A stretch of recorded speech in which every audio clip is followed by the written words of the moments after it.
Pink Church at Crillon. Running out of that is hard. I don't know what mileage that's at. It's probably like 3/4 of the way. And just the level of effort that it is in the second half of CCC, and specifically like the last third, is really fun. Like, it's really hard, but at least for me, I ended up doing stuff that I was like, wow, I never would have guessed that I could work that hard, that far into a race. I truly believe that this podcast will empower all runners of all abilities, especially those doing trail and ultramarathoners, to be more prepared and run fearlessly. Let's make a deal, and I'll make it really simple. If you get any value from this podcast, any value at all, subscribe. That's it. In return, I promise to do my absolute best in creating some amazing content and interviewing amazing people so that you have an amazing experience listening to this podcast. My training and recovery are so important to me, and I know it's pretty important for you as well. As someone who manages high-impact physical demands every day, I'm always looking for ways to recover and get stronger. The B-Body by Beamer is a pulsed electromagnetic field device. Basically, you place the mat in a sitting or lying position and just relax. It sends low-frequency magnetic pulses through your body to stimulate cell activity. This helps improve local blood circulation, delivering oxygen and nutrients where they are needed the most. Send me an email or message me on my socials, and I'll put you in contact with a Beamer rep that can help you out. I've also linked the company's website in the show notes. Now let's get started.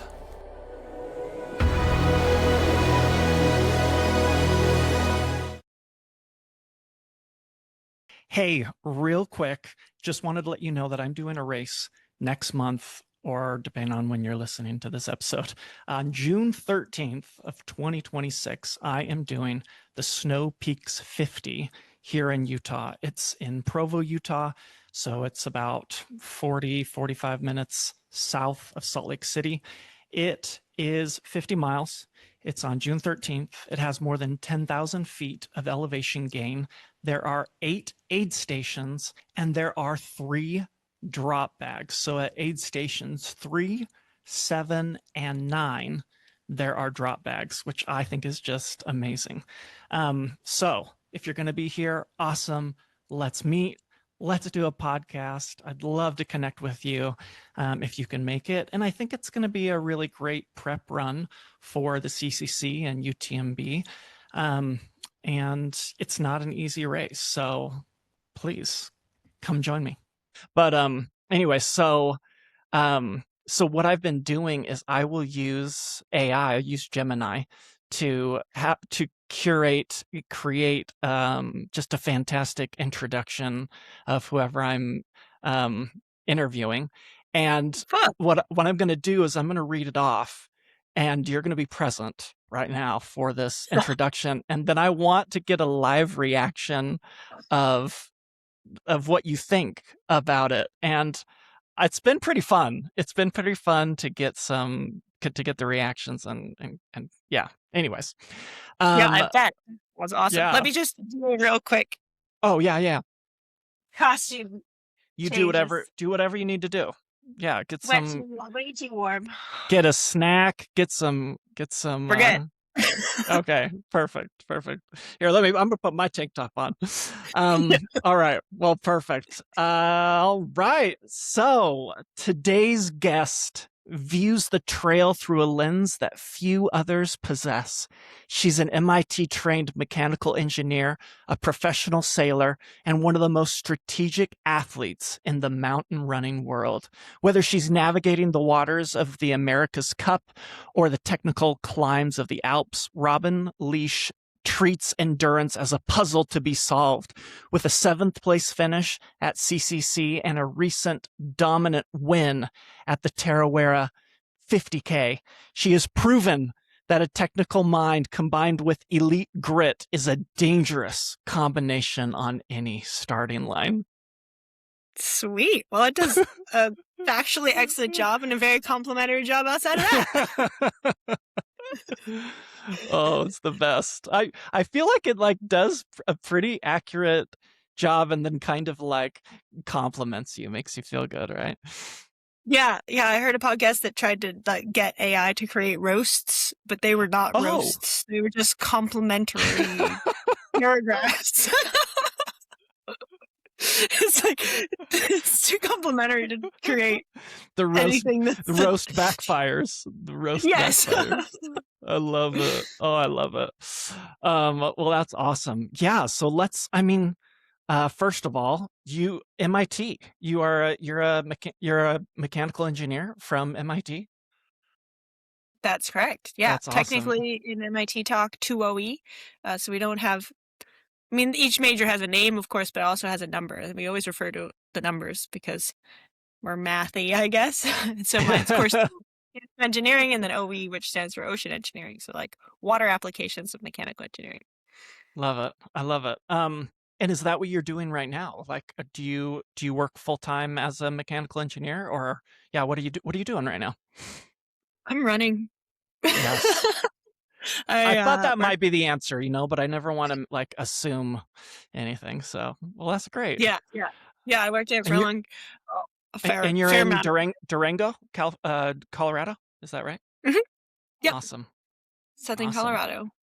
Perfect. And how long have you been in? So you grew up in the Pacific Northwest, but how long have you been in Durango for? About 3 years. I was in the Pacific Northwest until I was 18, and then I left for college, university, and have been all over the place since. Most recently, Durango for the last 3 years. Okay, awesome, very cool. Let me grab some more of my notes over here. Okay, awesome, and just to give people some context and to give you some authority, you took 7th place at the CCC last year. How was that? What was that? I mean, was that surprising? Were you like disappointed, or was it like yeah, that was exactly where I wanted to be? Like, what was that? What was that for you? Yeah, it was very exciting. So it was my second 100K. It was my first mountain 100K. Before that, I'd done Gorge Waterfalls last April and finished in 9 hours, 45 minutes. So knew that I could run 100K fairly quickly, but didn't know what it would be like to add several thousand meters of vert and turn it into a mountain 100K. So I was just going in like, well, I have this 10 hours of racing experience. We'll see what happens when it turns into like 12 plus. And I learned that, and like top 10 is what it would be like magical. And I learned at, like 40K in, I called the bomb, a little less than 40K, 30 something, that I was in 10th. Perhaps you never really know when people tell you, but you're like, I've heard this a couple times, so it might be correct. And I was like, oh my God, I'm already in 10th, and like I know this field, and I know like who must be behind me, and oh God. Wow. And then I just kept moving forward from there. So that was like wonderful. Oh my gosh. Okay. I want to hear more about it. I've got a couple other questions before that just to kind of lead us up to that, but I am super excited to talk about it. Give me just 1 second to look at my audio again, because Mike, give me just a second. Sorry about that. I can also get a pair of headphones. Okay. I've heard that the like computer audio is better than the head often. Yeah, but would that be all right to just to test it out and see? Yeah, let's see which ones I have. And it's also something that I could potentially put through my software later to kind of balance things out, but yeah, let's see. I also wonder if maybe I should tip this up or something, whether it's just reverbing, or maybe I should turn you down. It's an option too. Find a bigger thing to tip it, please. Tip that up, tip that down. I typically, when I'm when I'm using just my computer because I train my day job is I train lawyers and paralegals on how to use a specific type of case management software. And so I'm on a lot of Zoom calls. Usually I don't use like a fancy mic for those calls, but Yes. Hey, let's turn that off. These are only shocks, so I don't know that they'll be great, but we'll see. let's give it a shot and we'll see what happens. Bluetooth. Check. I don't think they're connected yet. One hot sec. Yeah.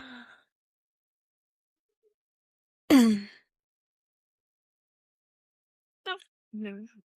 It also could Battery. be my internet. Hi. How's that? Oh, It might be my internet. Well, I'm hearing you better. Now. awesome. Is that a Okay. win for the shocks? That is, I think that's a win for the shocks. Yeah, I love it. Well, take it. Are you sponsored by Shocks as well? Or do you No, just but use them? I could send them this clip. Yeah, I bet this is gonna be big. This is gonna be big for you. I just have a feeling like it's gonna be big. Now all you're right. in the Well, shocks that's too. wonderful. That's a good development. That's true. You know what? I hope they sponsor the podcast. That would be great. Okay. So some quick, so what I'm going to do right now, I call this part of the podcast strides. So it's just going to be kind of like quick question, quick answer. That way we can just get to know you a little bit better, like on a more personal level. But first of all, how old are you? And if you don't want to answer that, if that's too personal, we don't even have to go there. 32. Yeah. I love it. And what is one? Obviously it's going to be really hard to decide, but maybe not. But what's one of your favorite races of all time besides the CCC? Yeah, that CCC is beautiful. I think would have to be one of my early trail races in New Zealand. It's called Mount Difficulty. It's a crazy race. I was looking back at pictures recently, and there's like a section where you come down a rope. Come down like this steep drop with a rope, and then you climb straight up like 1,500 meters, and you're just like chipping away. There isn't really a trail. There's flags. I was like zigzagging back and forth because it was so steep, just like trucking on up. And the day that the race was, there was something called an inversion layer, which is quite common in June in New Zealand, where all the clouds sit low. It's a bit like San Francisco, actually. They sit low, and so when you get high, you're above the clouds, and so it's just like a sea of clouds, and then you're climbing this mountain in the middle of it. Oh my gosh. It was gorgeous. Oh my gosh. And I got hooked. That is so... Okay, when was that? When did you do that race? June 2021. And have you been back since to do it? I've been back to New Zealand. I've been back to other races. Oh, okay. But I haven't done on difficulty. And June is a tough month to get down there. Yeah, I bet. Okay. That's awesome. I love that. Okay. Married, kids, pets, significant other. Tell us about that. Nope. Married. I have a husband. His name's Teddy Eister. Teddy. Awesome. I have no kids, just myself.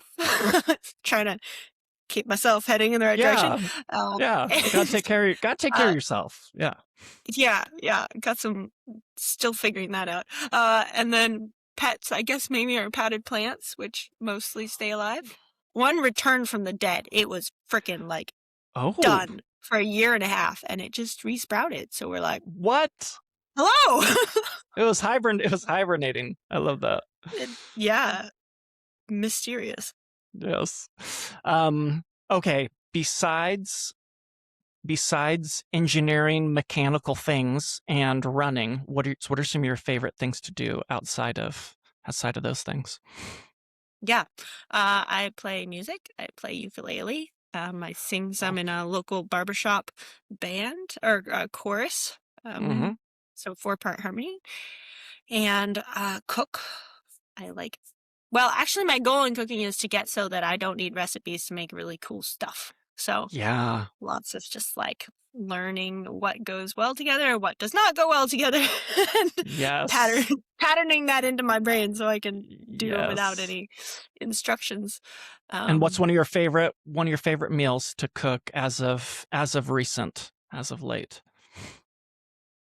Pretty much adaptation of bibimbap bowls. So like grain bowls with sauces and toppings, and then you can do anything and everything, and you can theme it Asian-y style, or you can theme it Mediterranean style, or that I usually do Asian, but like there's lots of options.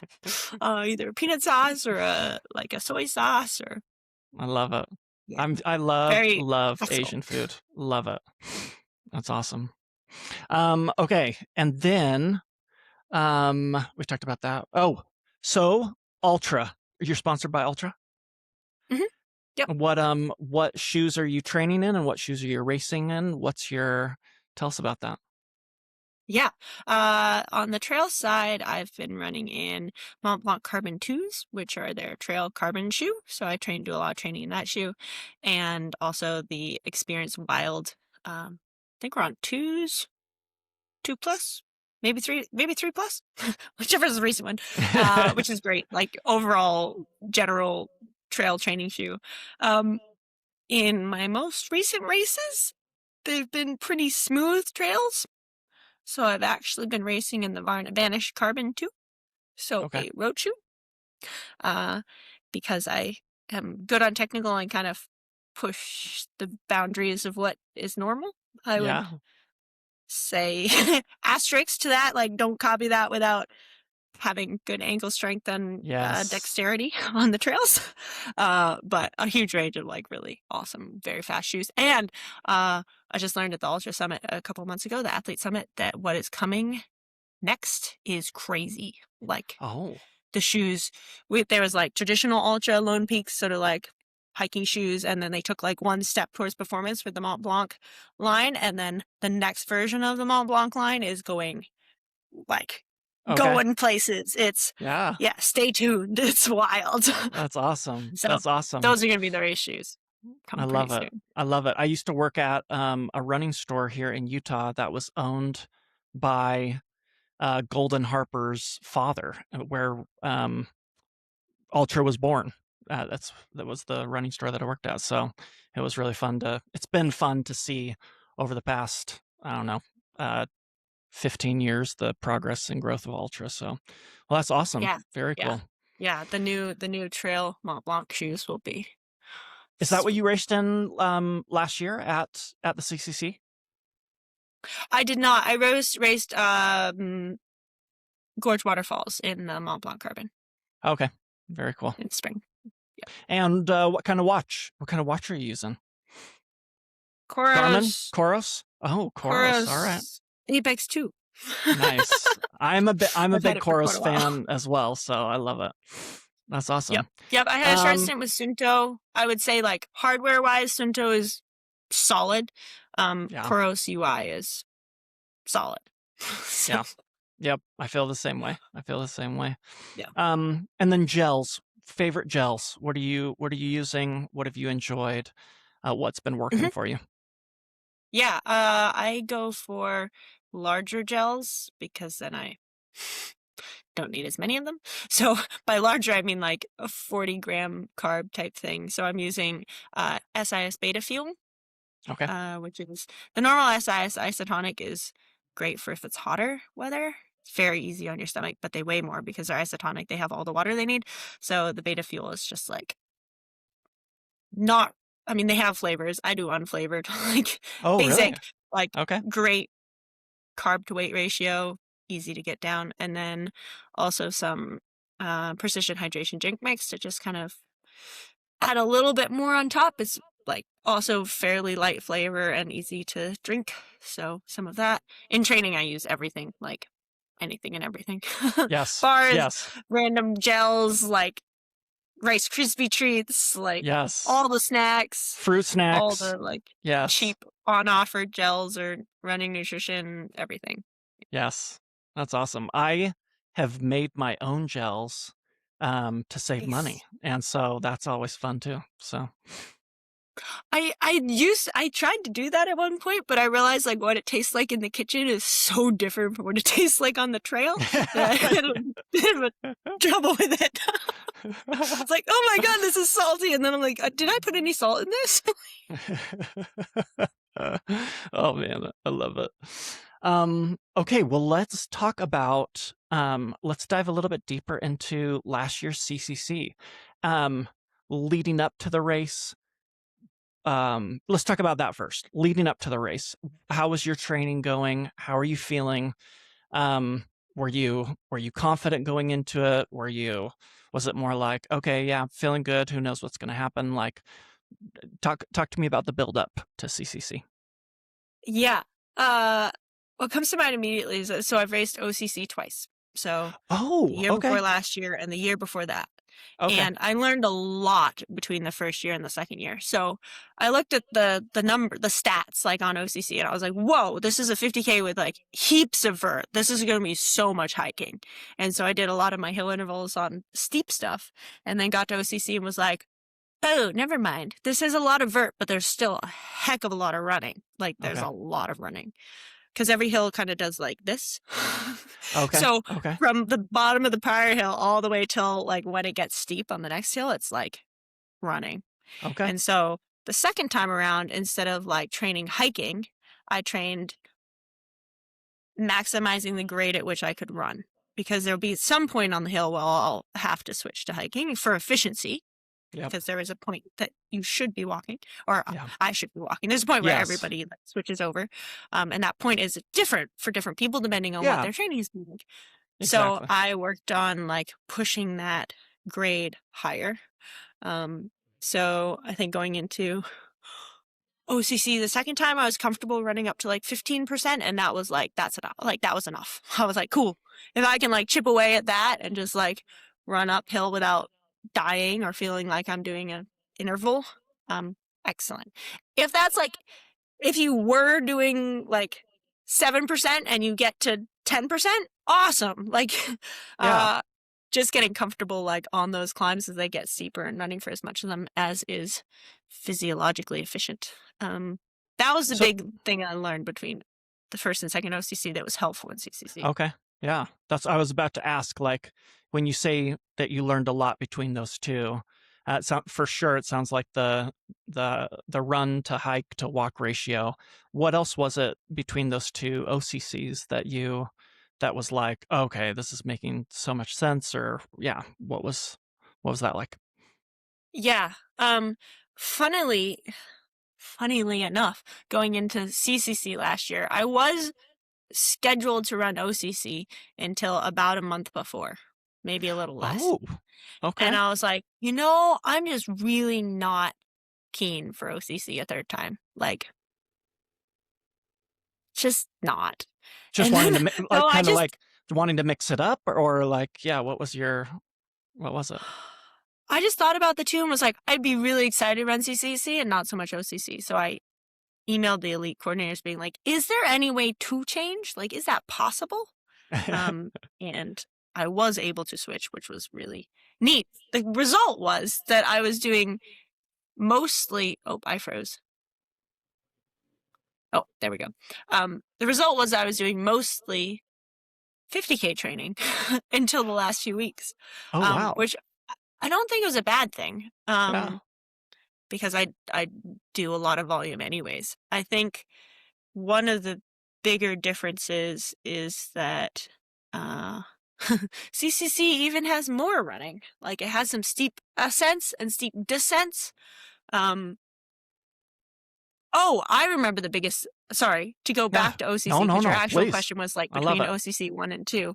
Yeah, sure. When I first did OCC, I was like at halfway at Triant, I need to feel like fresh because I'm only halfway.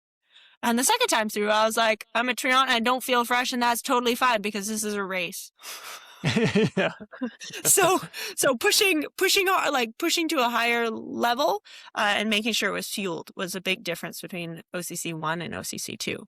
Okay. Like it's okay to be tired and keep fueling. Like, so long as you're eating and you don't like really, really overextend above your capacity, there's like a fair amount of buffer around the speed that you should be running at, unless you like send it off the start line with a pack that you should not be with, in which case that's your own fault. Reel it in. And the faster you figure out that you're doing something not optimally, the faster you can fix it. Yes. And then the better it will go. So Yes. don't beat yourself up if you are flying off the start line. Just notice and slow down. Yeah. Recognize it, reel yourself in. Yeah. Okay. So now going back to where you were at before you backtracked, like, so OCC to CCC, you're like, can I get in? They were like, sure. You'd been doing 50K training, but your volume was pretty high anyways. So yeah, talk us through, talk me. Who are we talking to here? You're talking to me. Talk me through that. I'd love to know more about that. Yeah. So my coach is Robbie Britton, and we've been working together for, I think, approaching 5 years or so. Oh wow. Okay. Somewhere between 4 and 5. And his philosophy is, we like split up the load quite a lot. So I'll often have doubles, like 2 or 3 times a week, and a long run is like 3.5 hours. So not doing massive volume. Like a lot of times it's like a 2-hour long run, maybe a couple of those a week. So very like spread out. And then maybe a few longer things that aren't actually that long. And the reason is to like be able to recover from the load, but also to put load on the body and also be able to recover from it. Because there was one very poignant couple weeks, I guess last year sometime, where I had like a 2-hour run on a Wednesday, and I was like, oh my God, this is long and hard. And then I looked back at the prior week and was like, wait, I had an hour 15 and a 45-minute last week. That's the same amount of running, just as a double. And the way the load feels is significantly different. Yeah. So splitting up runs. So that's sort of my training in general. The thing that I adapt for races, because the training is fairly similar, it changes. It changes in that if I'm doing a flatter race, I'll have like some tempo stuff, which I won't really have for a hill mountain race. But the biggest thing that I adapt on my side versus Robbie's side is where I choose to do my workouts. So I'll look at, I think one of the most important things that I look at for a race is the elevation profile, and then try to zoom in and figure out what the hills look like. So what is the grade, and also what's the terrain like? So if I can, CCC is awesome in that there's live streams. Last year I watched the whole live stream, which most people won't have 9 hours, but you can like sort of fast forward through it and see what the terrain is like, or ask people what the terrain is like, or etc. So try to match the steepness of hills, because our bodies recruit different muscles for running at different angles, at different grades. So trying to match those over, so I'm efficient at the grades that are in the race. And then secondarily would be like terrain. If I know there's rocky stuff and rocky stuff is something that I would like to develop, spend some time on rocky. So matching those like key sessions or those hill workouts with similar race relevant locations. Yeah. That's awesome. And then, okay, I'm trying to figure out. So now going into, let's talk now about things that you did. Either, I mean, obviously you were talking about research into the race profile, mimicking the terrain in your training.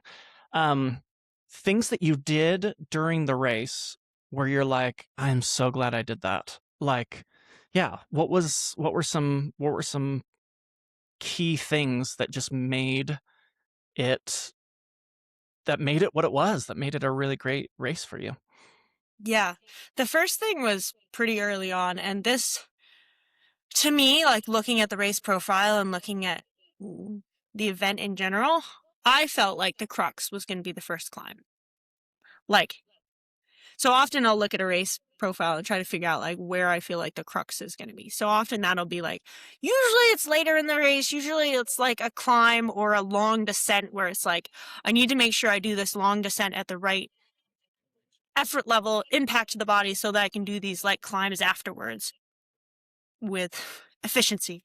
Like make sure to like stay conservative, like reserve energy on this section, or is it something like that, or like make sure I like push these climbs later on, because I know that most people, me included, will be feeling like a little bit tired and like stay focused or stuff like that.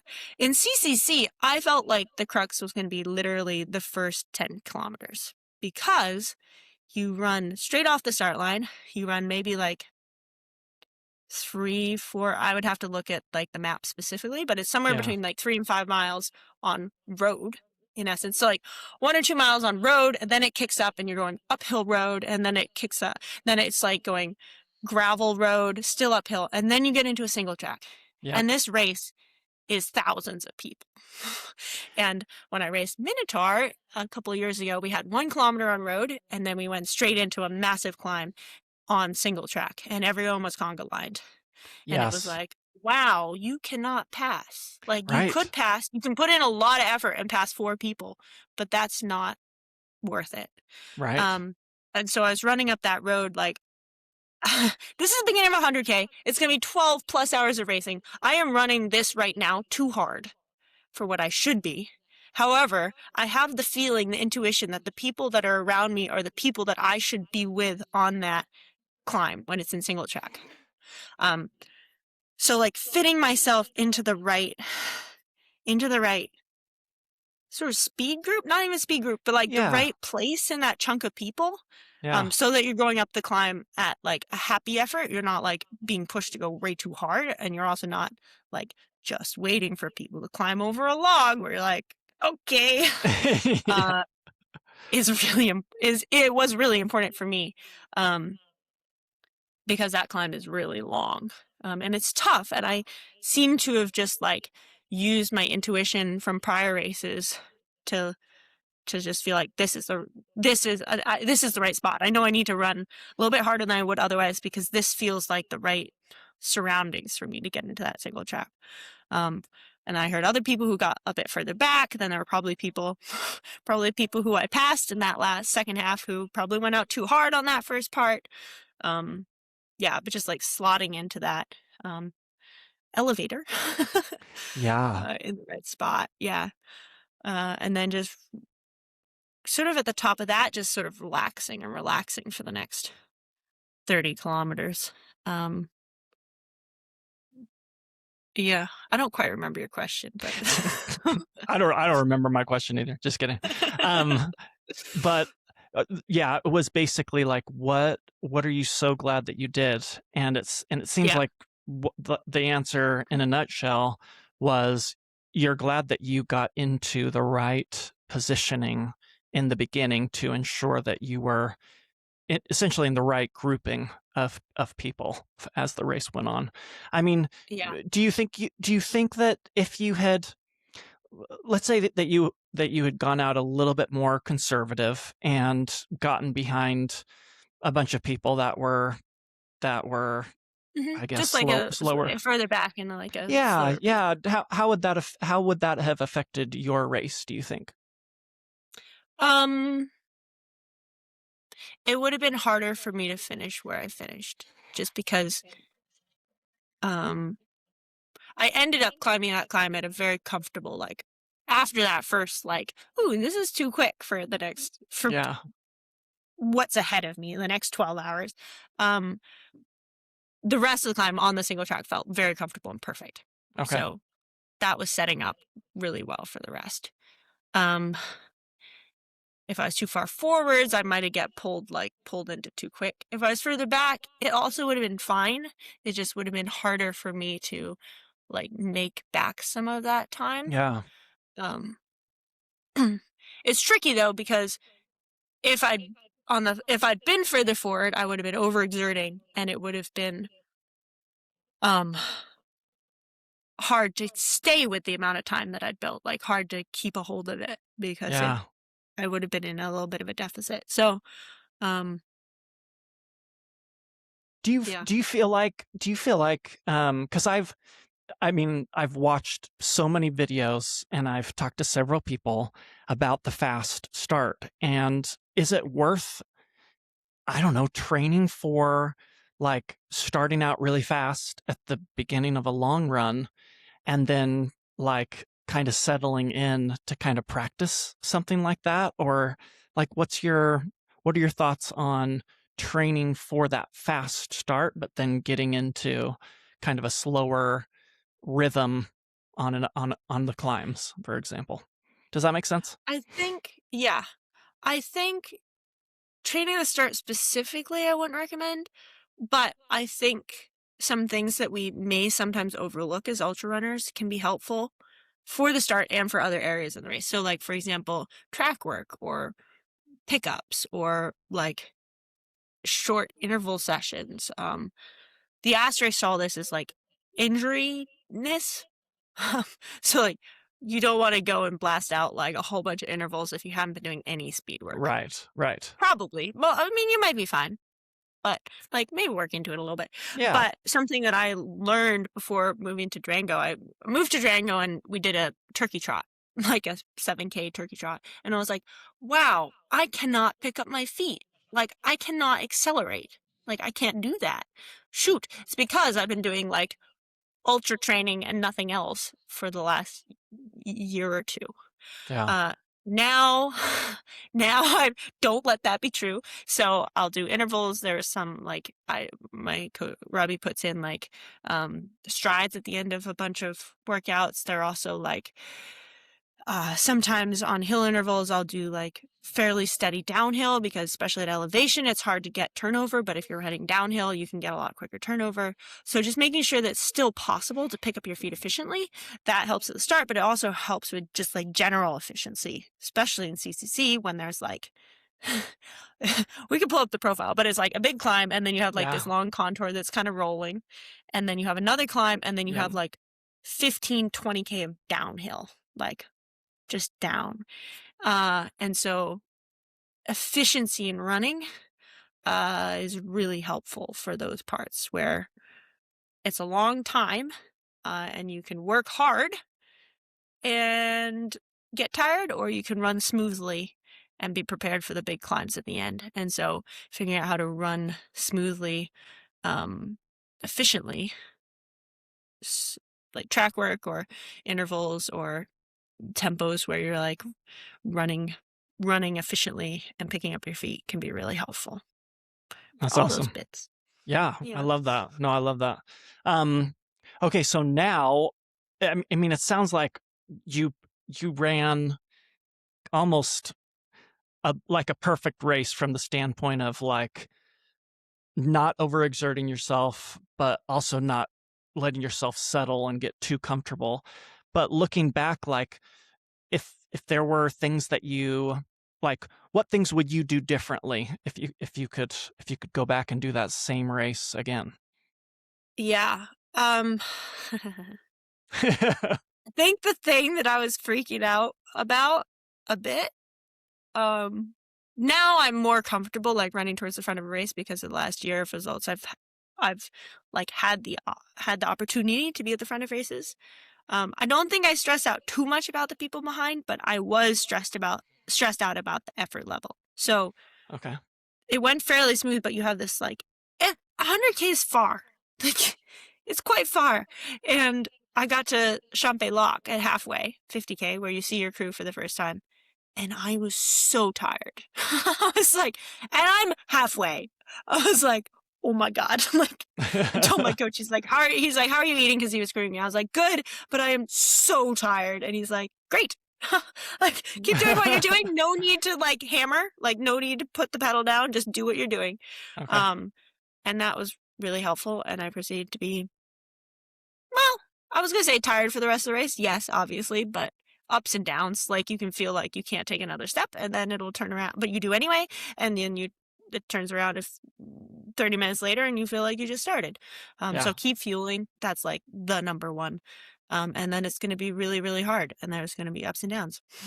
And pretty much the last, like after Champe Lac, in my head, I was like, all I have is 3 hiking climbs. Like, realistically, there's a lot more running in the first half and a lot more hiking in the second half, because of all those climbs that do that.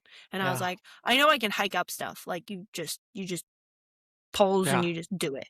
Like, you just do it. You'll get up and over.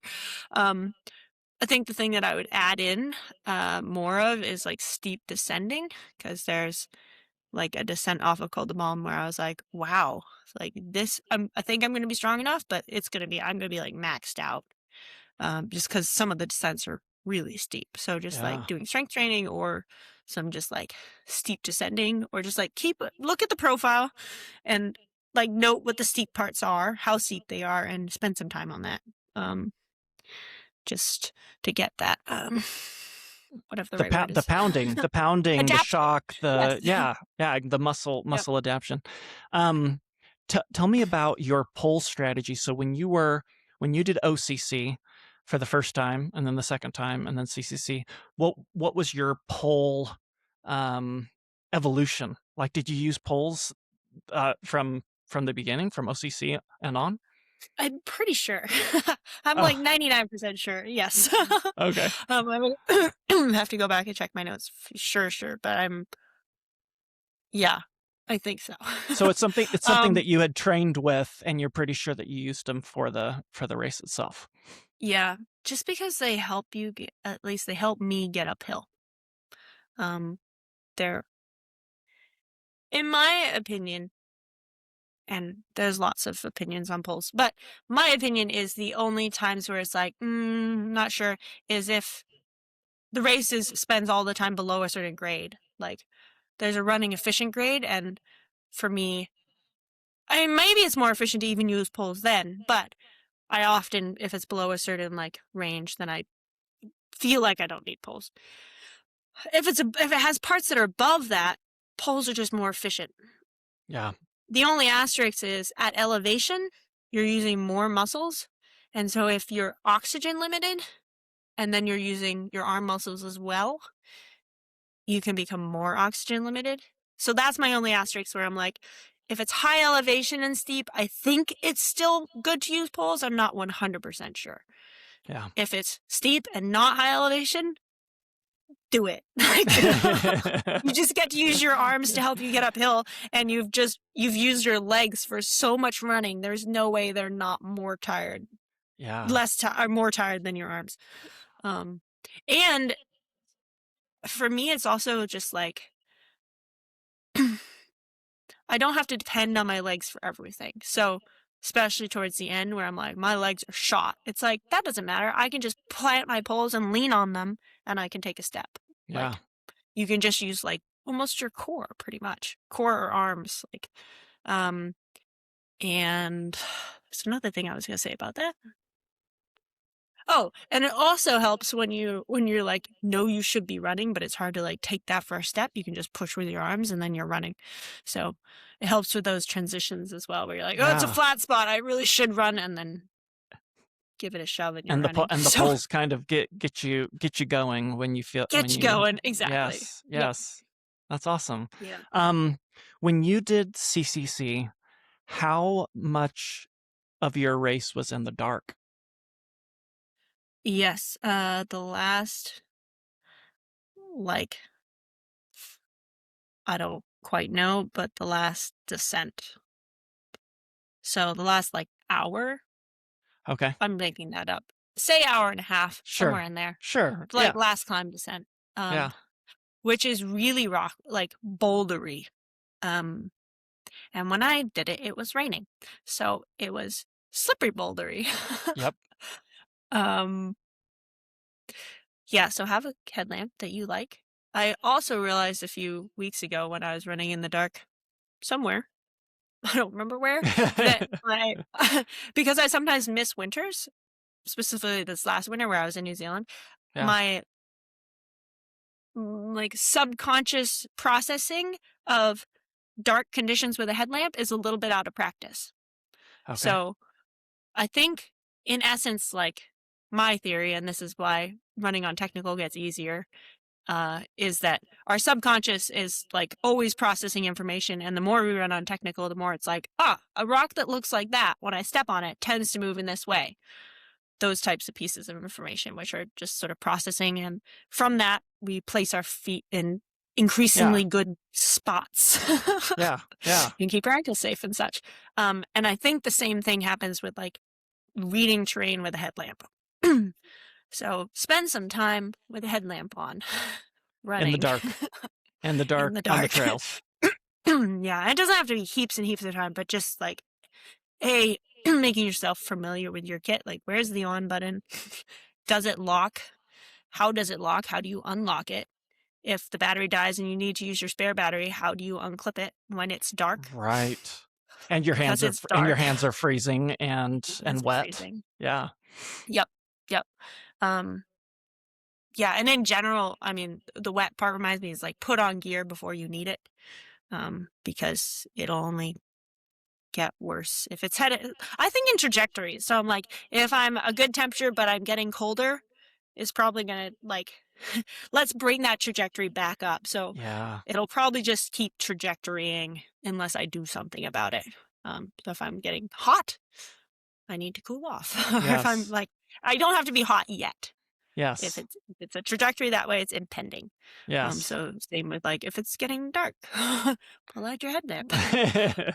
Making sure your headlamp at the like prior aid station is somewhere you can access, and that you know where it is. Yeah. That's awesome. Dark finding's fun. Oh man, do it. Love it. I love that. I feel like you're going so fast. Yeah, but that last ascent will be fun. Like, it's good big boulders, and it'll be at dark, unless you're really fast. But it'll be in the dark. But look forward to it, because it's kind of like a fun way to wrap up the race. Sort of a little bit out there. Yeah, I love that. That's awesome. And then when you had messaged me before and you were like, hey, is everything on here? Like, I can't even remember exactly what your wording was, but were there some things that you had thought of that you wanted to talk about that weren't on the document that I sent you? I asked that because of like some stuff I didn't know whether you wanted it edited or not. Stuff. Are you doing CCC this year? Mm-hmm. Okay. Yep. So you'll be there. Yeah. I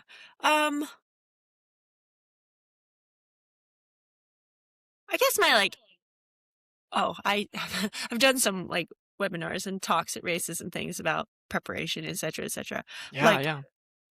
I sometimes preempt those with things saying like, if you like preparing and getting like, if you enjoy getting all your ducks in a row, like lean into it. There is so much there that you can do, like that is really fun. Like, you can watch live stream, you can like tailor your training to the profile, you can like pack all your bags in a very organized way, you can like talk to lots of people, you can like practice your poles heaps. Like, there's so much you can do.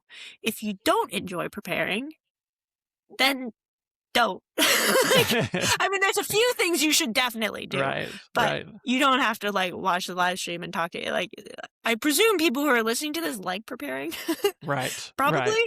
Yes. But also like, don't stress about it. Like, there's a small handful of essential things, like that you're there, that you know where the race starts and what time it starts, and you know the required gear, and you have the required gear, and you're wearing shoes.